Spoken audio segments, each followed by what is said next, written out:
رسوله الكريم أما بعد فأعوذ بالله من الشيطان الرجيم بسم الله الرحمن الرحيم فكلوا مما ذكر اسم الله عليه إن كنتم بآياته مؤمنين وما لكم ألا تأكلوا مما ذكر اسم الله عليه وقد فصل لكم ما حرم عليكم إلا ما اضطررتم إليه وإن كثيرا ليضلون بأهوائهم بغير علم إن ربك هو أعلم بالمعتدين وذروا ظاهر الإثم وباطنه إن الذين يكسبون الإثم سيجزون بما كانوا يقترفون ولا تأكلوا مما لم يذكر اسم الله عليه وإنه لفسق وإن الشياطين ليوحون إلى أوليائهم ليجادلوكم وإن أطعتموهم إنكم لمشركون أومن كان ميتا فأحييناه وجعلنا له نورا يمشي به في الناس كمن مثله في الظلمات ليس بخارج منها كذلك زين للكافرين ما كانوا يعملون وكذلك جعلنا في كل قرية أكابر مجرميها ليمكروا فيها وما يمكرون إلا بأنفسهم وما يشعرون وإذا جاءتهم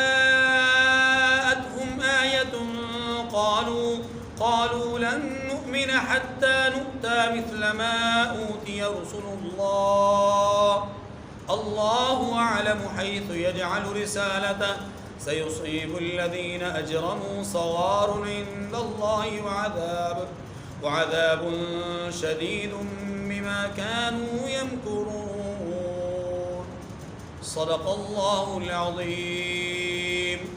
سورۃ الانعام کی آیت نمبر 118 سے آیت نمبر 124 تک 7 آیات کریمہ کی آپ کے سامنے تلاوت ہوئی.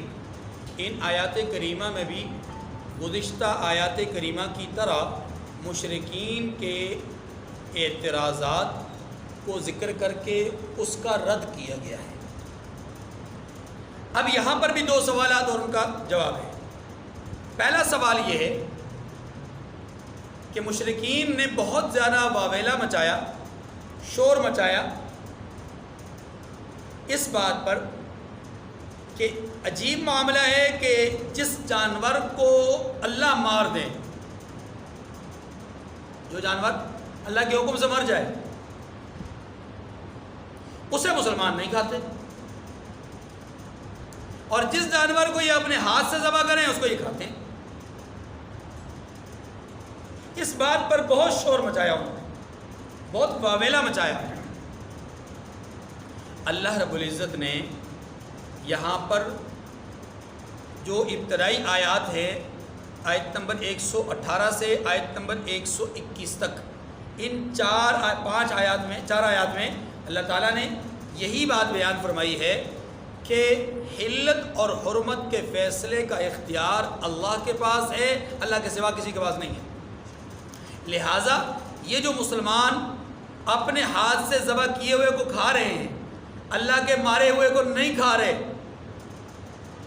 تو حقیقت میں یہ اللہ کے حکم سے ایسا کر رہے ہیں. رہا مسئلہ موت کا، تو موت یہ اپنے ہاتھ سے مارے یا طبی طور پہ جانور مرے، دونوں صورتوں میں موت اللہ کے حکم سے آتی ہے، انسان کے اختیار سے نہیں آتی.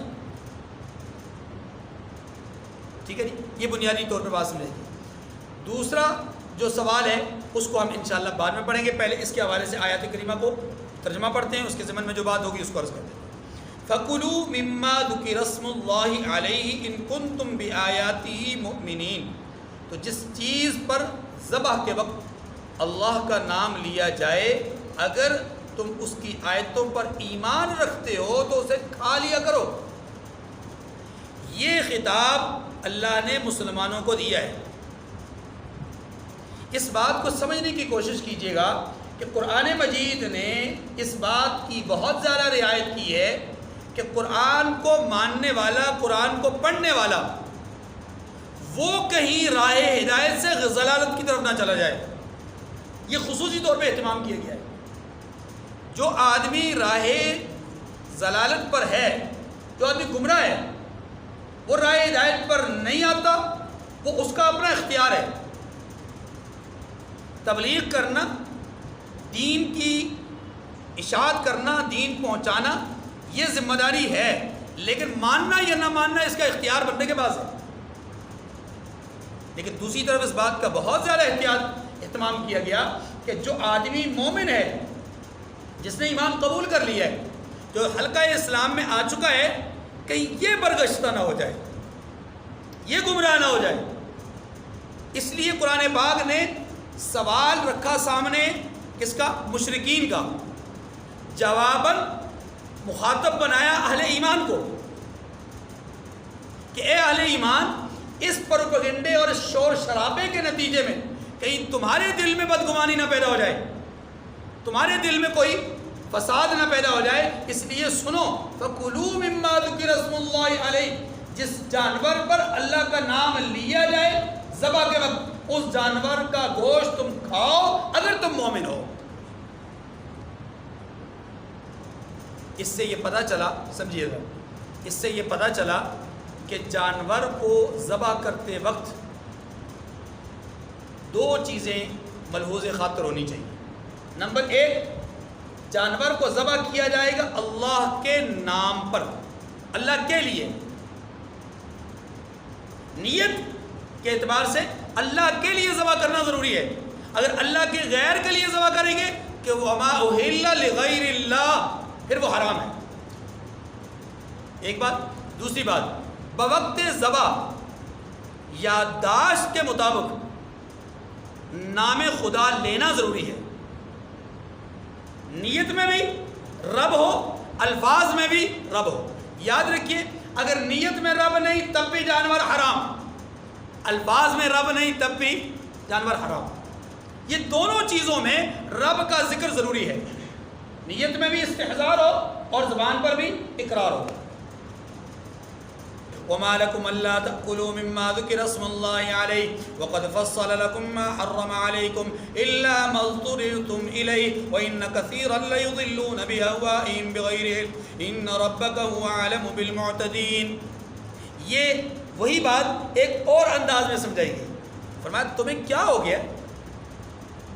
پہلے کہا کھاؤ، اب کہا وَمَا لَكُمْ أَلَّا تَأْكُلُوا مِمَّا ذُكِرَ اسْمُ اللَّهِ، تمہیں کیا ہو گیا کہ اس جانور کا گوشت نہیں کھاتے جس پر اللہ کا نام لیا گیا؟ وہ مشرکین کا سوال سامنے ذہن میں ہے. مشرکین نے کہا کہ اپنے ہاتھ سے مارے ہوئے کو کھاتے ہیں، اللہ کی طرف سے مارے ہوئے کو نہیں کھاتے. اللہ نے اسی کو بطور ترغیب یا بطور تنبیہ یوں بیان فرمایا، تمہیں کیا ہو گیا ہے کہ تم اس جانور کو نہیں کھاتے جس کے اوپر اللہ کا نام لیا جائے.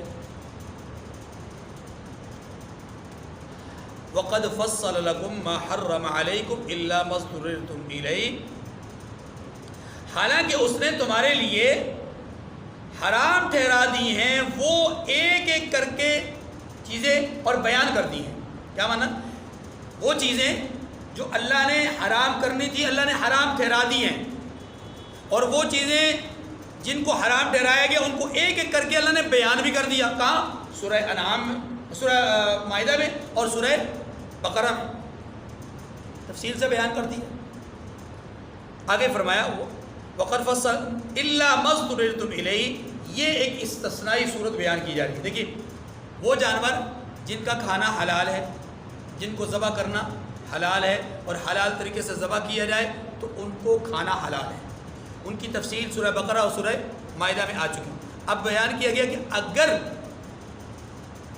ان کے علاوہ وہ جانور جن کو حرام، جن کی حرمت کو بیان کیا گیا، حرمت علیکم المیتۃ والدم ولحم الخنزیر وما اہل، یہ جو آیت کریمہ ہے سورہ مائدہ کی، اس میں جن چیزوں کو بیان کیا گیا اس میں آگے پھر وہ جانور جو حلال تھے لیکن دباؤ کی وجہ سے مر گئے، چیز گرنے کی وجہ سے مر گئے یا خود جو ہے وہ کسی جگہ سے گرنے کی وجہ سے مر گئے، سینگ آپس میں لڑانے کی وجہ سے زخمی ہونے کے نتیجے میں مر گئے، یا کسی ایسی جگہ پر وہ ڈوب گئے یا کچھ اس طرح کا معاملہ ہو، تو ان تمام صورتوں میں یہ حلال تھے اگر ان کو ذبح کیا جاتا، لیکن چونکہ ذبح نہیں کر سکے اب یہی جانور حرام ہو گئے،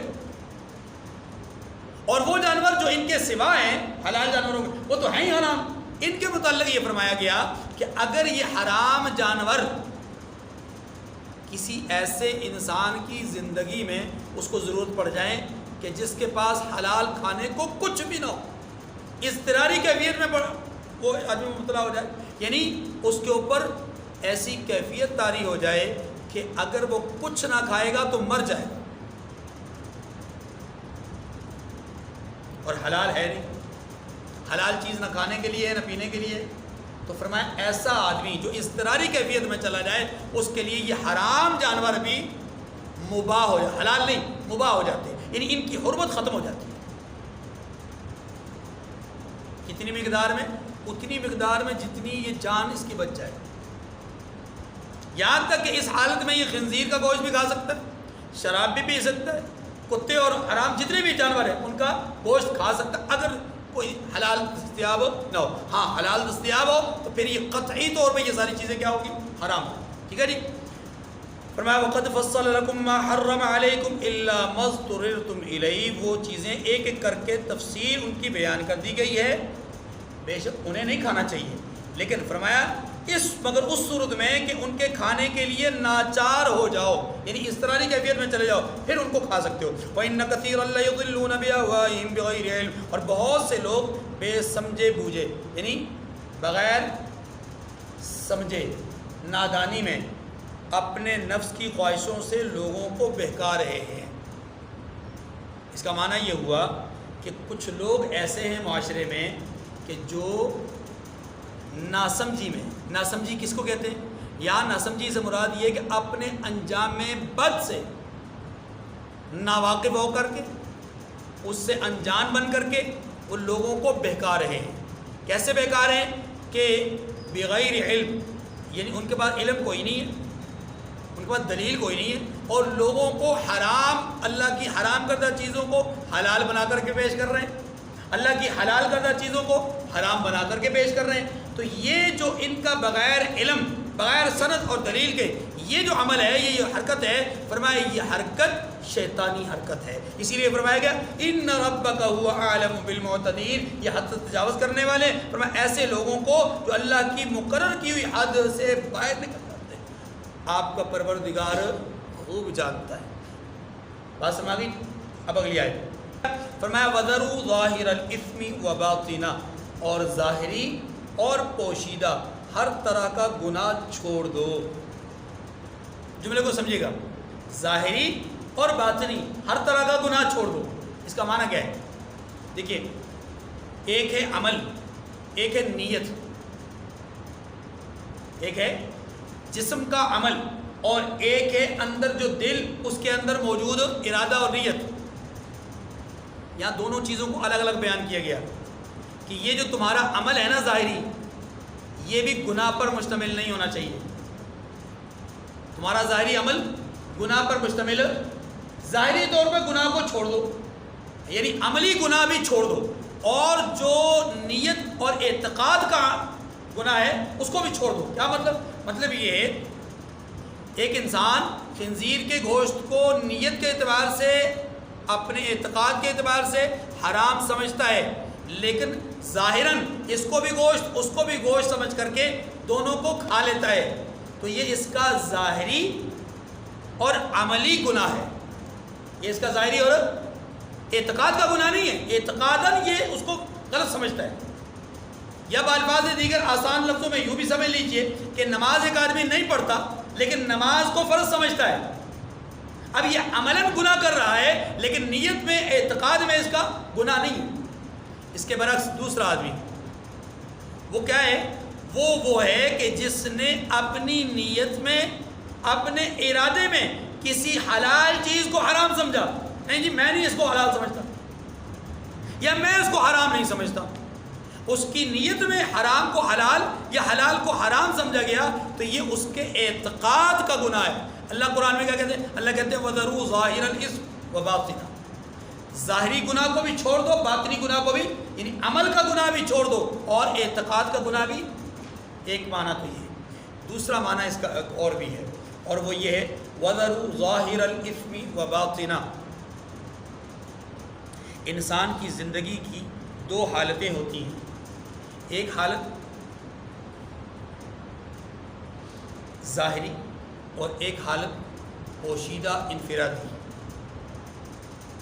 انسان بعض گناہ وہ کرتا ہے کہ جو، یا بعض عمل وہ کرتا ہے، گناہ نہ کہیں، بعض عمل وہ کرتا ہے جو اس کو کوئی نہ کوئی دیکھنے والا ہوتا ہے، لیکن بعض اوقات ایسا عمل کرتا ہے جس کو کوئی دیکھنے والا نہیں ہوتا، چھپ کے کرتا ہے۔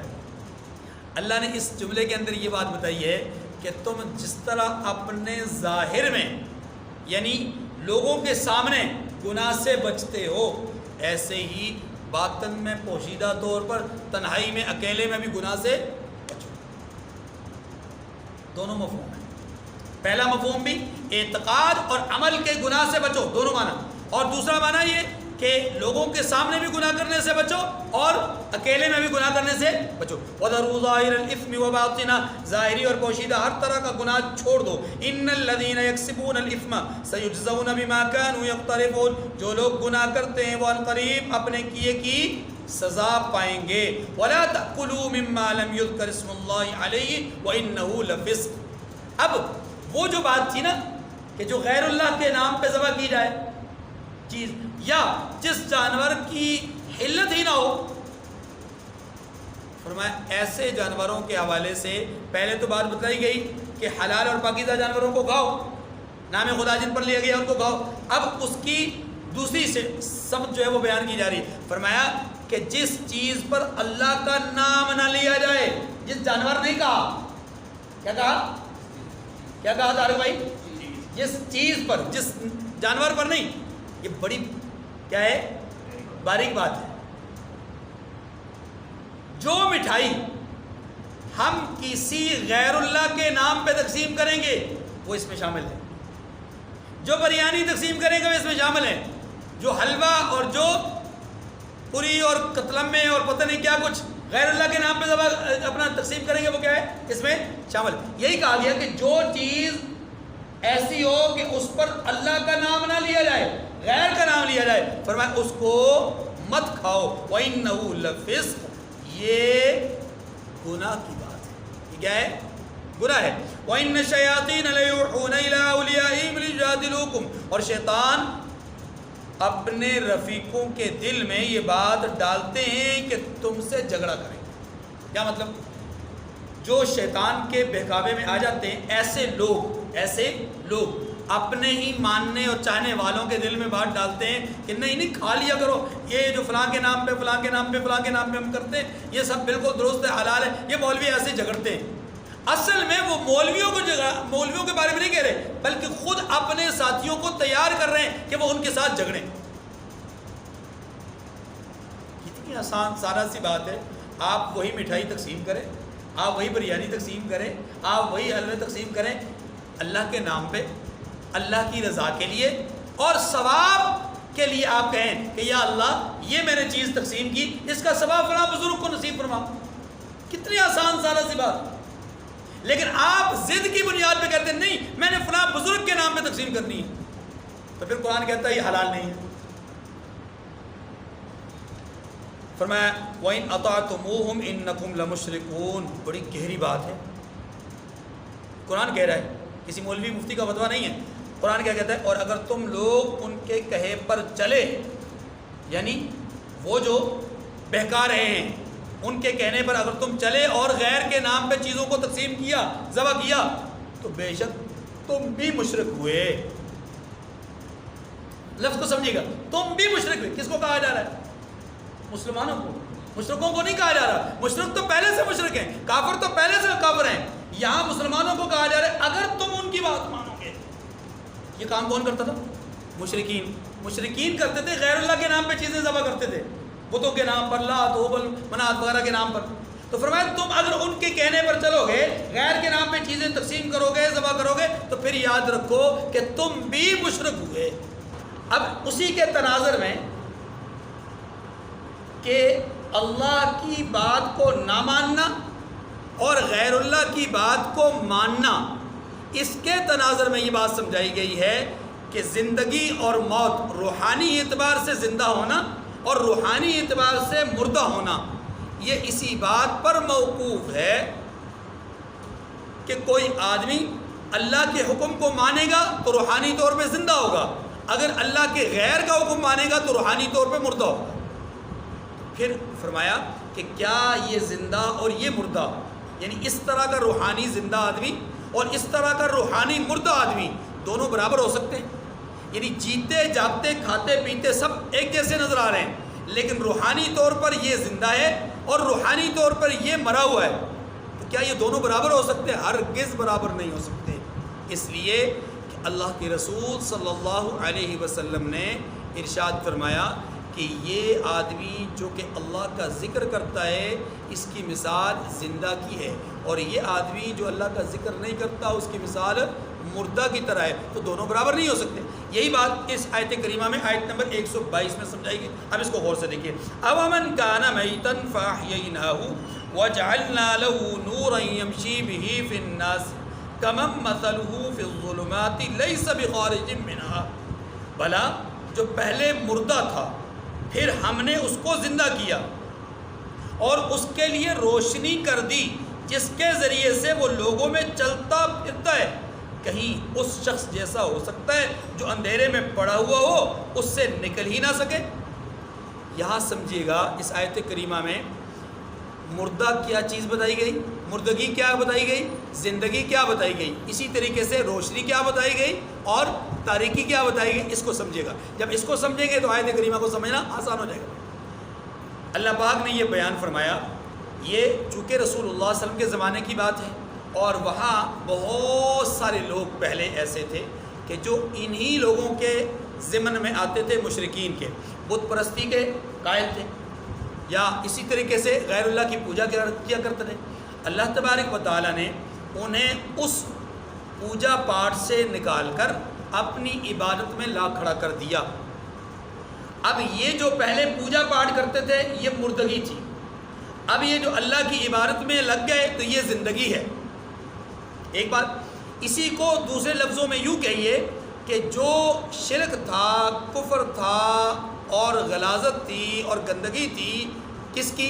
گناہوں کی، اور اللہ سے دوری کی، گمراہی کی، یہ تمام چیزیں کیا تھی؟ تاریکی تھی۔ یہ کیا تھی؟ تاریکی۔ ان کو اللہ نے تاریکی بتلایا، اور قرآن کو تسلیم کرنا، ایمان قبول کرنا، نور نبوت کو مان جانا اور راہ ہدایت پہ چل پڑنا، یہ کیا ہے؟ روشنی۔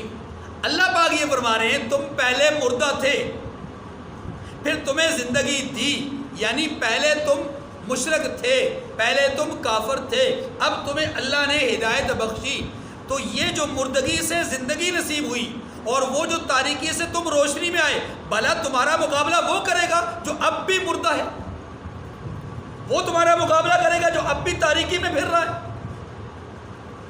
قرآن پاک نے اس بات کو آخرت کے اعتبار سے یوں سمجھایا کہ جو اہل ایمان ہیں وہ قیامت کے دن وہ اللہ کے نور میں چلیں گے، یسعی نورہم بین ایدیہم، ان کے سامنے ایک روشنی ہوگی، پھیل رہی ہوگی، اور اس روشنی میں وہ چل رہے ہوں گے۔ کہاں؟ پل صراط پر، جہاں اندھیرا ہی اندھیرا ہوگا وہاں اہل ایمان اس روشنی میں چل رہے ہوں گے۔ وہ روشنی کیا ہوگی؟ یہ دنیا میں جو ایمان قبول کیا، دنیا میں جو قرآن کی پیروی کی، اس کی روشنی میں وہ چلیں گے۔ اچھا، قیامت کے دن ان کے لیے روشنی ہوگی، کیا معنی؟ معنی یہ کہ یہ تاریکی جہنم سے نکل کر کے روشنی یعنی جنت کی طرف جائیں گے۔ قیامت کے دن ان کے لیے روشنی ہوگی، معنی کیا؟ معنی یہ ہے کہ ان کا نامہ اعمال ان کے دائیں میں دیا جائے گا، اور یہ اسے لے کر کے لوگوں کے سامنے خوشی خوشی چلیں گے پھریں گے کہ ہاؤ مقرؤ کتابی، یا آؤ میرا نامہ اعمال پڑھ لو۔ یہ تاریکی اپنا روشنی۔ قیامت کے دن کی روشنی کیا ہے؟ اللہ کی رضا، کہ اللہ کی رضا یہ پائیں گے اہل ایمان۔ تو یہ روشنیاں ہیں قیامت کی، اور ان کو قرآن پاک نے بیان کیا سورہ تحریم میں ایک لفظ کے اندر کہ یسعی نورہم بین ایدیہم و بایمانہم بشراکم اليوم جنات، کہ یہ اس روشنی میں دوڑ رہے ہوں گے، چل نہیں دوڑ رہے ہوں گے، جبکہ پل صراط کے اوپر سے گزرنا انتہائی مشکل ترین امر ہے، لیکن اللہ علیہ ایمان کو دوڑ دوڑ کے پل صراط پار کروا دیں گے کہ یہ دوڑتے ہوئے پل صراط پار کریں گے۔ کیوں؟ اس لیے کہ دنیا میں انہوں نے ایمان، قرآن، ہدایت کی روشنی کو اپنایا۔ یہی بات یہاں سمجھائی گئی کہ دنیا کے اندر جو آدمی کفر، شرک، ارتداد، زندیقیت اور گناہ اور معصیت میں چلتا ہے تو گویا کہ یہ تاریکی میں چل رہا ہے، اور اس تاریکی کو بھی رسول کائنات صلی اللہ علیہ وسلم نے بیان فرمایا، الظلم ظلمات یوم القیامہ۔ تو یہاں اس آیت کریمہ کا مفہوم یہ ہوا کہ اللہ پاک یہ سمجھا رہے ہیں کہ بھلا وہ شخص جو کفر میں، شرک میں، ارتداد میں پڑا ہوا ہے اور گناہوں کی دلدل میں پھنسا ہوا ہے، کیا یہ مقابلے میں ہوگا اس کے جو ایمان، ہدایت، قرآن کی دولت سے مالا مال ہے اور یہ رسول اللہ صلی اللہ علیہ وسلم کی سنتوں کی پیروی کر رہا ہے، بھلا یہ دونوں برابر ہو سکتے ہیں؟ ہرگز برابر نہیں ہو سکتے۔ فرمایا کذالک زین للکافرین ما کانوا یعملون، اس طرح کافر جو عمل کر رہے ہیں وہ انہیں اچھے معلوم ہوتے ہیں، یعنی دنیا کے اندر کافروں کو اپنا عمل اچھا معلوم ہوتا ہے۔ دیکھیں رشیا کے اندر دہریت ہے، جتنے دہریہ ہیں جو اللہ کا انکار کرتے ہیں انہیں اپنا طور طریقہ، اپنا عمل اچھا لگ رہا ہے، وہ کہتے ہیں بس انسانیت کی خدمت ہونی چاہیے، معاشی طور پہ مساوات ہونی چاہیے، اور کوئی اونچ نیچ ذات پات کا فرق نہیں ہونا چاہیے۔ اب اس چیز کو، اس تصور کو وہ اپنے طور پہ بہت اچھا سمجھتے ہیں، اسی لیے وہاں مذہب کا نام لینا، دین کا نام لینا جرم ہے۔ کسی بھی مذہب کو اس کی تبلیغ کرنا، کسی بھی مذہب کو پھیلانا، چاہے وہ مذہب حق ہو چاہے وہ مذہب باطل ہو، ان کے ہاں جرم ہے، اس لیے کہ ان کا طرز عمل اور طرز معاشرت یہ ہے کہ وہ ایک وقت تک سرمایہ داروں کے ظلم کی چکی میں پستے رہے، اور پھر جب 1917 میں تقریباً، ٹھیک ہے، ان کو، ان مظلوموں کو یا ان جو پسے ہوئے لوگ ہیں ان کو موقع ملا تو انہوں نے سرمایہ داروں کو زمین پر گھسیٹا، رسیاں باندھ باندھ کر کے زمین پر گھسیٹا، اور اتنا ان کے ساتھ وحشیانہ سلوک کیا کہ اب رشیا کے اندر لوگ سرمایہ داری کو کا تصور نہیں کرتے، لیکن ان کا اپنا خیال ہے، ان کا اپنا ذہن تھا، تب سرمایہ دار تھے، ان کا اپنا عمل تھا۔ آج جو لوگ مساوات کے قائل ہیں ان کا اپنا ذہن ہے، لیکن ہر دو فریق دین سے بے بہرا ہے، دین سے لابلد ہے، اور ان کو اپنا عمل اچھا لگ رہا ہے۔ مشرکین مکہ کو بھی اپنے زمانے میں بتوں کی پوجا اچھی لگ رہی تھی، وہ سمجھتے تھے کہ بتوں کی مجاوری کرنا، بتوں کی پوجا کرنا یہ ہمارے لیے بہت احسن قدم ہے۔ نام لیتے تھے کس کا؟ ابراہیم علیہ السلام کا، پیروی کی کے دعویدار تھے ابراہیم علیہ السلام کے، لیکن عمل کے اعتبار سے وہ ننگا طواف کیا کرتے تھے، عمل کے اعتبار سے وہ بتوں کی پوجا کیا کرتے تھے، دوسری طرف وہ حجاج کو پانی بھی پلاتے تھے، مہمان نوازی بھی کرتے تھے۔ اب اس چیز کو اپنے تئیں وہ سمجھتے تھے کہ ہماری نجات یہی ہے، ہماری کامیابی یہی ہے۔ قرآن کہتا ہے نہیں، کامیابی وہ ہے جو اللہ نے بیان کی ہے۔ تو اسی چیز کو یہاں پر بیان کیا، کذالک زین للکافرین ما کانوا یعملون، کافروں کو ان کا عمل مزین کر کے پیش کیا گیا ہے، یعنی ان کو ان کا عمل، اپنا عمل اچھا لگ رہا ہے۔ فرمایا وَكَذَلِكَ جَعَلْنَا فِي كُلِّ قَرْيَةٍ أَكَابِرَ مُجْرِمِيهَا لِيَمْكُرُوا فِيهَا وَمَا يَمْكُرُونَ إِلَّا بِأَنفُسِهِمْ وَمَا يَشْعُرُونَ۔ یہ جو آیت ہے اس آخری جملے کی مزید وضاحت کرتی ہے۔ کیسے؟ توجہ، پہلے اس کا ترجمہ پڑھ لیجیے پھر وضاحت کرتا ہوں۔ اور اسی طرح ہم نے بستی میں بڑے بڑے مجرم پیدا کیے کہ ان میں مکاریاں کرتے رہیں، اور جو مکاریاں یہ کرتے ہیں ان کا نقصان انہیں کو ہے، اور اس سے وہ بے خبر ہیں۔ قرآن مجید نے سورہ بنی اسرائیل میں ایک بڑی عجیب بات کہی ہے، اور وہ یہ بات ہے کہ وَإِذَا أَرَدْنَا أَن نُهْلِكَ قَرْيَةً أَمَرْنَا مُتْرَفِيهَا فَفَسَقُوا فِيهَا فَحَقَّ عَلَيْهَا الْقَوْلُ فَدَمَّرْنَاهَا تَدْمِيرًا۔ یہ سورہ بنی اسرائیل کی آیت نمبر 16 ہے، اس میں اللہ پاک نے عجیب بات کی ہے۔ فرمایا جب ہم کسی بستی کے تباہ کرنے کا ارادہ کرتے ہیں، یعنی کسی بستی کے رہنے والوں کو برباد کرنے کا، تباہ کرنے کا ارادہ کر لیتے ہیں، تو ہم کیا کرتے ہیں؟ امرنا مترفیہ، ہم وہاں کے جو سرمایہ دار ہیں، وہاں کے جو بڑے بڑے رئیس ہیں، انہیں حکم کرتے ہیں، یعنی ان کے دل میں یہ بات ڈالتے ہیں کیا کہ ففسقوا فیہا، کہ وہ فسق و فجور کی انتہا کرتے ہیں، اور ان کی دیکھا دیکھی، یاد رکھیے صرف سرمایہ دار نہیں کرتا، ان کی دیکھا دیکھی پھر غریب اس سے بھی آگے بڑھ جاتا ہے۔ پھر کیا ہوتا ہے؟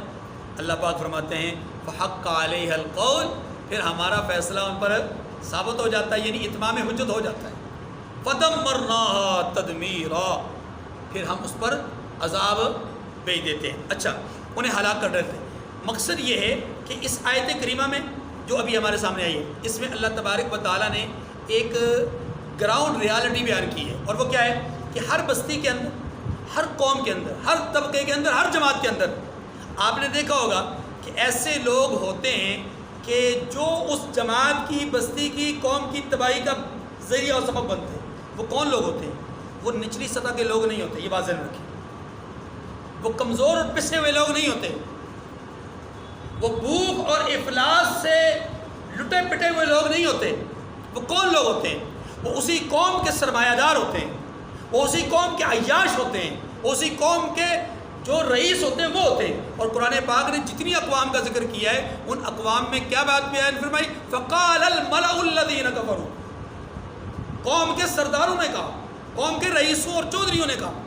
بات سمجھ رہے جی؟ یہ جو قرآن پاک کا انداز ہے، یہ سمجھاتا یہ ہے کہ اس دنیا کے اندر جس آدمی کے پاس سرمایہ آ جاتا ہے، وہ سمجھتا ہے شاید کامیابی میرا مقدر بن گئی ہے۔ اصل میں یہ ہلاکت ہے۔ ہلاکت کی وجہ کیا ہوتی ہے؟ سرمایہ دار کیوں تباہ ہوتے ہیں؟ یعنی سرمایہ داروں کو کیوں بار بار ذکر کیا جاتا ہے؟ اس لیے کہ وہ سمجھتے ہیں دنیا کی دولت مجھے مل گئی تو میں تو کامیاب ہو گیا۔ اور خدا کی قسم، اس سے اگلی جو آیت کریمہ ہے نا، اس کو جب آپ سامنے رکھیں گے تو مزید بات واضح ہو جائے گی کہ سرمایہ دار یہ سمجھتا ہے کہ دنیا کی دولت، یہ ریل پیل اور یہ عیاشیاں اور یہ جو ساز و سامان مجھے حاصل ہے، اس کا مطلب ہے میں بڑا مقرب آدمی ہوں، بڑا اللہ کا چہیتا ہوں۔ اور یہ جو لٹا پٹا ہے، کمزور ہے، تن بدن پہ اس کے کپڑے نہیں ہیں تو پورے نہیں، اور اگر پورے ہیں تو پھٹے پرانے ہیں، ہاں جی، اور اس کا لباس، اس کا وضع قطع اور اس کے کھانا پینا انتہائی کمزور ترین، کئی دنوں تک فاقے، یہ میرا مقابلہ کہاں کر سکتا ہے؟ یہ تو اللہ کی ناراضگی کا جو ہے وہ سامان لیے ہوئے، اس سے تو اللہ ناراض ہیں اور مجھ سے اللہ راضی ہیں۔ یہ جو تصور ہے نا، یہ تصور انسان کو تباہ کرتا ہے۔ یاد رکھیے، جب انسان کسی منزل پہ پہنچ کے یہ سمجھتا ہے کہ یہاں میں کامیابی کے زینے پہ قدم رکھ چکا، جب یہ انسان سمجھتا ہے نا کسی بھی جگہ پر پہنچ کر کے کہ یار میں کامیاب ہو گیا، تو پھر اس کی ترقی رک جاتی ہے۔ پھر اس کی ترقی ایک اصول ہے، ترقی کا زینہ چڑھنے کے لیے انسان کو کوئی بھی منزل دنیا میں اپنی آخری منزل نہیں سمجھنی چاہیے۔ قرآن پاک نے یہ بات سمجھائی ہے کہ وَكَذَلِكَ جَعَلْنَا فِي كُلِّ قَرْيَةٍ أَكَابِرَ مُجْرِمِينَ، ہم نے ہر بستی میں اس کے بڑے بڑے مجرم لوگ پیدا کیے ہیں۔ یعنی کیا مطلب؟ ہر بستی کے بڑے لوگ جو ہے وہ مجرم ٹھہرائے ہیں، یعنی وہ مجرم ہوئے ہیں، کیونکہ وہ عیاش ہوتے ہیں، وہ سمجھتے ہیں کہ کامیابی ہماری ہے۔ اسی وجہ سے لِيَمْكُرُوا فِيهَا، وہ مکاریاں کرتے ہیں۔ وہ کیا کرتے ہیں؟ مکاریاں کرتے ہیں۔ اپنی سبزی والے کے نام پر اپنی دولت باہر بھیجتے ہیں، اپنے چوکیدار کے نام پہ اپنی دولت باہر بھیجتے ہیں، مکاریاں کرتے ہیں جناب۔ وَمَا يَمْكُرُونَ إِلَّا بِأَنفُسِهِمْ وَمَا يَشْعُرُونَ، فرمایا یہ جتنی بھی مکاریاں کرتے ہیں، تدبیریں کرتے ہیں، ان کا نقصان خود انہی کو ہوتا ہے۔ اب اسی کے تناظر میں اگلی آیت میں کیا بات کہی؟ مشرکین مکہ کی بات، اور ہماری آنکھیں کھول دینے والی بات ہے۔ مشرکین مکہ اپنی عیاشیوں اور اپنی مالداریوں کو سامنے رکھ کر کے رسول کائنات صلی اللہ علیہ وسلم پر یہ طعن کیا کرتے تھے کہ وقالوا لولا نزل هذا القرآن على رجل من القريتين عظيم، کہ یہ قرآن جس کے نازل ہونے کا دعویٰ ہے کہ یہ آسمان سے نازل ہوا، اللہ کی طرف سے نازل ہوا، اگر یہ دعویٰ سچا ہے تو یہ قرآن پھر محمد صلی اللہ علیہ وسلم پر کیوں نازل ہوا؟ ان کے گھر پہ تو فاقے ہیں، ان کے تو والد بھی نہیں ہیں، ان کی تو والدہ کا بھی انتقال ہو گیا ہے، یہ تو معاشی طور پہ انتہائی کمزور آدمی ہیں، ان کو کیسے مل گئی وحی کی دولت؟ ان کو کیسے مل گئی قرآن کی نعمت؟ ان کو کیسے مل گئی؟ اگر یہ واقعی اللہ کا کلام ہے تو اللہ کی رضا ان کے ساتھ کہاں ہے؟ اللہ کی رضا تو ہمارے ساتھ ہے۔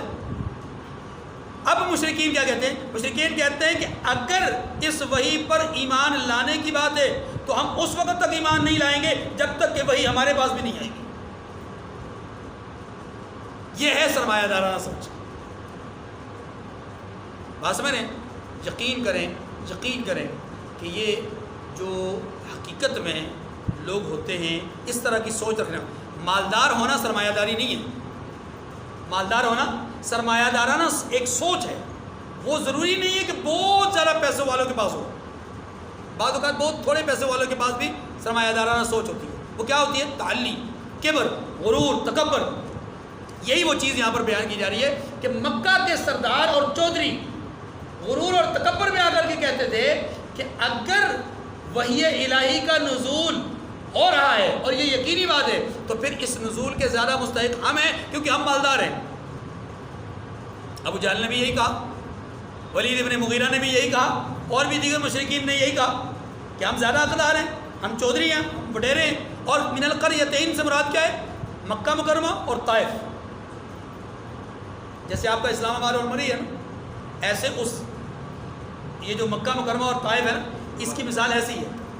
طائف بہت ٹھنڈا علاقہ ہے اور مکہ مکرمہ بہت گرم علاقہ ہے۔ تو جو مکہ مکرمہ کے رہنے والے اس وقت اس زمانے کے چودھری اور وڈیرے تھے، ان کے ہوٹلز تھے، ان کی سرائے تھیں، ان کی جو ہے وہ آبادگاہیں تھیں۔ کہاں پر؟ طائف میں زمینیں خرید کر انہوں نے اپنے لیے وہاں پر باغات خریدے ہوئے تھے اور ان باغات میں اپنے لیے محلات بنائے ہوئے تھے۔ اور جب گرمی زیادہ پڑتی تھی تو یہ مکہ چھوڑ کر کے وہاں طائف میں آ کر کے بسیرا ڈالتے تھے۔ تو کہنے لگے اگر قرآن کا نزول سچا ہے، وحی کا نزول سچا ہے، تو پھر اس قرآن کو اور اس وحی کو ہمارے پاس بھی آنا چاہیے کیونکہ ہم بہت مالدار ہیں۔ فرمایا وَإِذَا جَاءَتْهُمْ آيَةٌ قَالُوا لَن نُؤْمِنَ حَتَّى نُؤْتَىٰ مِثْلَ مَا أُوتِيَ رُسُلُ اللَّهِ، اور جب ان کے پاس کوئی آیت آتی ہے تو کہتے ہیں کہ جس طرح کی رسالت اللہ کے پیغمبروں کو ملی ہے جب تک اسی طرح کی رسالت ہم کو نہ ملے ہم ہرگز ایمان نہیں لائیں گے۔ کمال ہو گیا، رسالت طلب کرنے لگ گئے، حالانکہ ان کو یہ پتہ نہیں ہے کہ رسالت کا ملنا یہ کسی محنت اور ریاضت کے نتیجے میں نہیں ہوتا۔ تو کوئی آدمی کہے میں دن رات اللہ کی عبادت کروں گا مجھے نبوت مل جائے گی، نہیں، نبوت یہ اللہ کا انتخاب ہے، بندوں کا اختیار نہیں، یہ محنت اور ریاضت کا نتیجہ نہیں۔ اسی بنیاد پہ بہت سارے لوگ گمراہ ہوئے۔ اللہ عالم حیث یجعل رسالت، اللہ نے جواب دے دیا، فرمایا کہ اس کو اللہ ہی خوب جانتا ہے کہ رسالت کا کون مستحق ہے اور کون نہیں، اس بات کو اللہ ہی بہتر جانتے ہیں۔ یہ ایک منصب ہے اور اللہ جس کو چاہے وہ منصب نصیب فرما۔ سیصیب الذین اجرموا صغار عند اللہ وعذاب شدید بما كانوا یمکرون۔ وہ اپنی پیغمبری کی عنایت یعنی اس کو اللہ ہی بہتر جانتے ہیں کہ وہ کس کو اپنی پیغمبری عنایت فرمائے۔ آگے فرمایا کہ جو لوگ جرم کرتے ہیں ان کو اللہ کے ہاں ذلت اور شدید عذاب ہوگا، اس لیے کہ بما كانوا یمکرون، کہ وہ مکاریاں کیا کرتے تھے۔ وآخر الدعوانا ان الحمد للہ رب العالمین۔